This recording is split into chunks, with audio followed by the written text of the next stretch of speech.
you must know that very many people are not interested in what you do as an intellectual. Very many people would want you to go and drink beer and even talk and dance, but now very few of them would want to engage you in terms of intellectual matters. What was your dream? I just wanted to be like my father, to be a teacher. That was all you wanted? That is all I wanted. There was nothing else I aspired for. I just wanted to be like my father. My vision is very clear: to place this university at the pedestal where it plays in the top league of universities. I find myself in Kigali, Rwanda, the Mt Kenya University, not Mt Kenya University, but Mt Kigali University here in Rwanda, and I've come here to hear the story of one great leader, none other than Professor Kabaji, the recent appointed chancellor of this university. I'm Liz Mutiko. Whichever other leader you'd like me to speak to, remember 22047. And as always, myself and my crew will be looking for them. Walk with me through this journey. Hi, Prof. Hi. How are you? Fine, thank you. How are you? I am very fine. You okay? Yes. Good. I'm glad to see you today. I'm happy to see you. How is everything? How was your journey to Kigali? It wasn't bad. Yes. It wasn't bad. It was a good one. Let me first start by saying congratulations. Thank you. How do you feel? Humbled. Humbled. I feel humbled because when such a thing happens, one is bound to be humbled. Yes. Because you start reflecting on the task ahead, and you start thinking of a strategy Yes. of how you can move the institution to a new level. When we speak of Kabaji, we only know you as a professor. But then I would like to know this man, Yes. Professor Kabaji. Yes. Where were you born? How was life like for you? I was born in Vihiga County. Oh.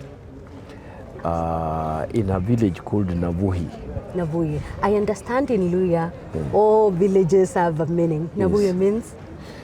Navuhi is just a place where people could gather, congregate, over a bonfire. Yes. And just enjoy themselves. So I was born in that kind of environment. Navuhi village in Vihiga County. Yes. Specifically Vihiga sub-county or constituency. Yes. Yes. And how was life like in a family of how many people? I come from a large family. Oh.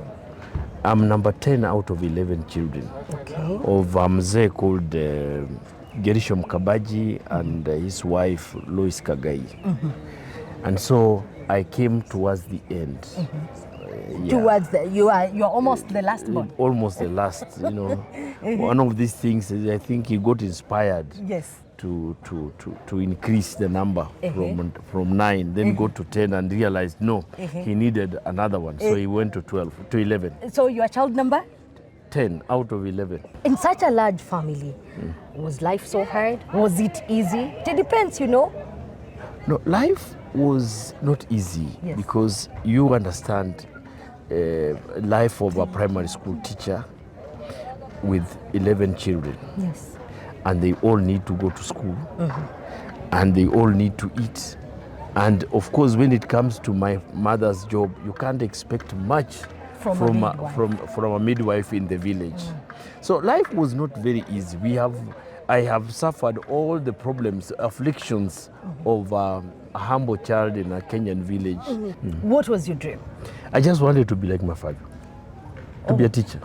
That was all you wanted? That is all I wanted. There was nothing else I aspired for. I just wanted to be like my father. So you pursued this dream of becoming a teacher? A teacher, nothing else. And when I went to A-levels and I would to select a course for the university, I said I wanted to be a teacher, and I chose Bachelor's of Education degree. Where did you start teaching? After my A-levels, I started teaching as a trained teacher in a small school in Maragol. You did this for how long? And when now did you train now to be When we normally it used to take about a year before we go to university. Yes. So in the year 1984, I did that job up to 85 when I now transited to go to National Youth Service before proceeding to university. Yes. Yes. I want you to take us through your journey now in real lecturing halls and how it has been for you.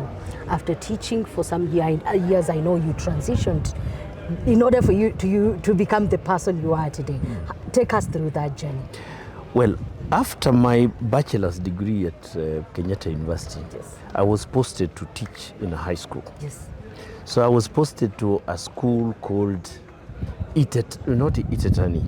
The school was Kamsinga Girls.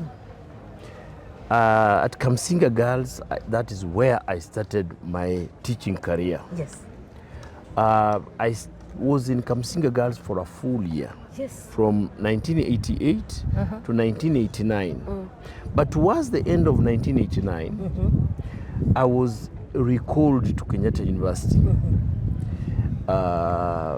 to start work as a graduate assistant. Kenyatta University wanted to capacity build, and they went for their best students in various disciplines. And I happened to have been a good student in literature. And that's why they gave me the opportunity to teach, to start teaching literature while studying for my master's degree in the same area. Yeah. I'd like to hear the other bit of your story while we are in another scene of this beautiful university, if you allow me. Yes. All right, let's proceed.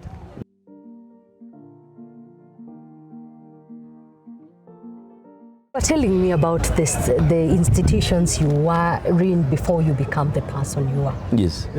Now, I went to Kenyatta University, as I said. Yes. Then later on, I was given this opportunity to be a graduate assistant, and that meant that I study for a master's degree as I teach. Yes. I finished my master's degree and I was employed at Kenyatta University. I was a tutorial fellow and then a lecturer. That means you didn't hustle for no, job? I didn't hustle for a job. That's good for you. These are just blessings of God. I can't say I'm smart, just blessings of God. But then after my master's degree, I taught there, and later on I joined the University of South Africa for my PhD in folk media. Were you married all this time? When I was a student, I'm an undergraduate student, I met this beautiful lady. And I fell in love. And I simply told her that you will definitely be my wife, and she became my wife. Prof has sung of you, and it's a good thing at this age, hearing such stories. And he says that you met at the university. How has the journey been with this great scholar? How's the journey been? The journey has been not bad. True, we met at the university. I was a first year. Yes. And he was a second year. Yeah. And we met in those days we used to have university students association from various parts of the country. Yes. And so as a first year, I saw a university students meeting from my area. And I said, oh, so there's other students in this university? Yes. From Vihiga. So together with my friend, we decided to attend that meeting. And we attended the meeting and we listened to what they were talking about. And he was the Secretary General of that association. Yes. So then after the meeting, he followed me and asked me, oh, so you said you come from which part of Vihiga? And I said, I come from this village. And he said, okay, oh, that is good. Where did you go to school? I told him where I went to school. And then that's how it started. He started following me up. And maisha ya ndoa kwa kijana kama mimi na wengine, ushauri kabla sijamaliza. Ndoa ni nzuri. Ndoa ni nzuri. Rudia tena. Rudia tena. Ndoa ni nzuri. Vijana wote, ndoa ni nzuri. You've taught in how many universities? I started at Kenyatta University. Yes. While at Kenyatta University, I was also employed to teach at the University of Nairobi. Yes. Because they didn't have a lecturer for oral literature. Yes. I also taught at Catholic University because it was starting and they needed support. Yes. After that, I also taught at DStv University. I've taught at DStv University for a full year. But outside, and then Masinde Muliro University. But outside Kenya, I've taught in Rwanda. I was here in Rwanda in the year 2000, 2001, and 2002, teaching at Kigali Institute of Education. I have taught in Uganda at Kabale University. I have taught in the United States of America, in Penn State. What is your nickname? The youngsters, I hear the youngsters calling me the Grandmaster. As we are seated, I'd like to hear this because for real, you're a Grandmaster.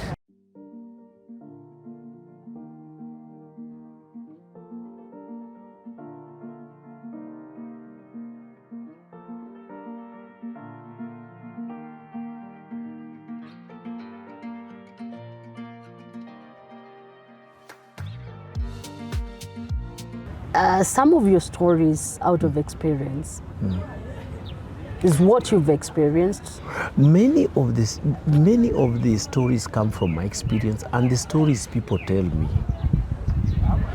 So people tell me stories, but I'm a very good listener. Yes. So in most cases, I don't talk. People tell me their stories. They will never write those stories, and I keep them. I walk around with my I can remove my notebook here. Yes. Everywhere. After this, I'm going to write about this experience. I store the information in my diary, in my journal every day. So I go back to those stories. When I read an interesting story in a newspaper, I cut that piece, put it in my file. You must be having a lot of books in your library. I have a big library and also own a community library with over 20,000 books in Kakamega. That library, I just made it for the community. And when kids come from school in the evening, they just come to read because, some of them don't have electricity. I have electricity there. On Saturdays, some of them want to just come and read books in my library. So I have that big library where I have over 20,000 titles for children. What are some of the challenges you've encountered through your authorship and in the process of being a scholar? Yes. Yes. There are many challenges. Time. If you don't manage your time well and your friends, you won't write. Yes. You must know that very many people are not interested in what you do as an intellectual. Very many people would want you to go and drink beer. And even talk and dance, but now very few of them would want to engage you in terms of intellectual matters. So you must manage your time well. Are there days you feel like just taking a break? Yes, I take a break with family all the time. Like in December, I have about 16 days set aside for a break. In a month, I also just take a break of about 2 or 3 days just to be free and to do other things. So yes, I have to manage my life very well because the life of a scholar or a writer is must be managed. There is discipline. Without discipline, you can't write. Here you are now in a very new role. I know you've been in the education space for quite some time in lecture halls. But then I'm seated here wondering how you feel about where you are and what is your vision for the space you are in now. My vision for this university is a bit different from the vision I have had for other institutions I've started. Yes. For example, when I started, the most active book club in Eastern Central Africa, which is Kakamega Book Club, the most active book club in Eastern Central Africa. Yes. Meeting every end of the month, the last Saturday of the month, and it has been meeting for the past 8 years without fail, reading books every month. My vision then was to get people to love the reading, to love extensive reading, and to enrich their lives through ideas that they obtain from reading. Now, when I started the Department of Journalism and Mass Communication at Masinde Muliro, there was no university in the Republic of Kenya that had started the Department of Journalism and Mass Communication. I'm talking about public universities. Now, University of Nairobi only had a postgraduate diploma in journalism after you've finished your first degree. Because I discovered a gap, and I thought it was necessary for me to fill that gap. Now, when I started the Directorate of Publishing and Communication at Masinde Muliro, I had a vision that the university needed to communicate to its publics. Yes. Because the biggest challenge we have in the civil service, even in Kenya especially, is that we don't communicate to the people. Look at, for example, a good idea like, say, housing. The housing, It's you know, that we are talking about all the time. The problem is that we never got around to telling people about it and telling them that this thing is useful and getting them to buy into the idea. So I realized that there was a problem of communication at the university. So many things said, but you don't clarify.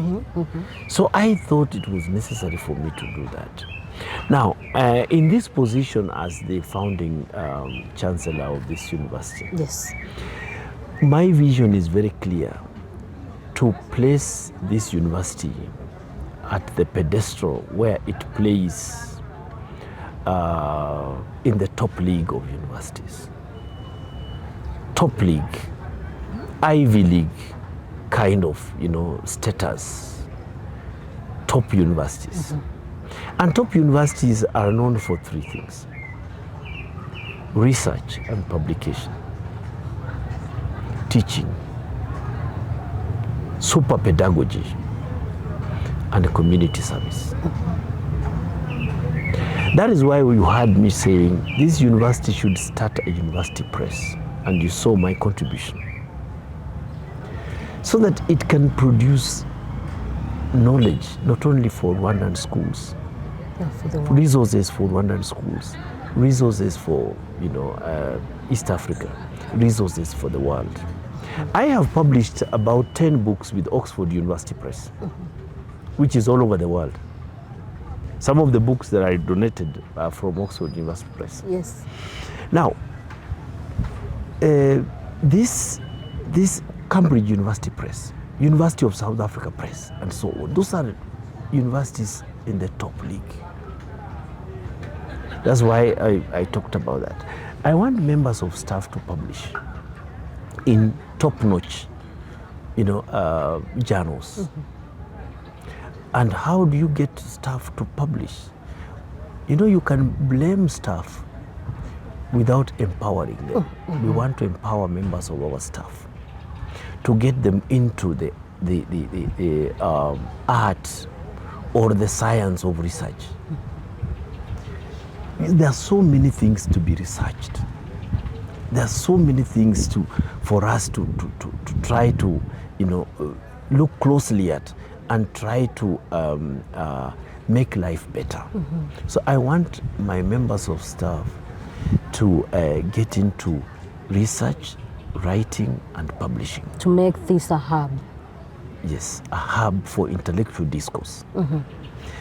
I want them to teach pedagogy of the 21st century. Not the pedagogy of the 70s with old notes. I think you went to university where a lecturer would come in with old notes on yellow papers, you know, No, this is now. At least I went to one where at least I could study online. Yes, that is very good. Yes. We want that kind of thing. We want to leverage on technology. Yes. Yeah? Not just coming and loitering in buildings and with old notes. Old notes, no. We want pedagogy of the 21st century. Yes, you're right. Right now, teaching changed. You are going to class to tell somebody something that he can Google to find. So the classroom should be a place for engagement of those ideas, not going to tell them. You know, that's a difference. You want to tilt the model to fit. Secondly, right now with AI and so many other, technologies, yes, the time for closed book exam is gone. Yes. We now have to get into open book exams. Go to your examination room with your books and sit your exam. But you can be sure if the exam is set very well, the books will not even help you. Yes. So we want to move pedagogy to that level. Yes. Now, community service, a university that doesn't have an impact in the community is a wrong university. That is where you want to set now MKU. Yes, we want MKU to get into the villages. What is MKU doing in the villages? Can the villagers say, MKU helped us to do this? Community service. These lecturers here have knowledge. Do they go out there to share their knowledge with other people? We have nutritionists. We have people studying medicine. Do they go out to share that, this is the best way of protecting ourselves from diseases and all that? So we have so much to do. We just have to dedicate ourselves and make sure that we place this university where it belongs. And I can tell you, the spirit here is very good.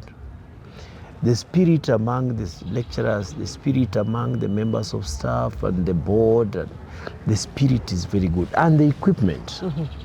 I hope you have gone to some of these laboratories here. These laboratories here are like the laboratories I used to see in the United States of America. Top notch. Go to the film department and you see strange things. Go to nursing. Go to dentistry.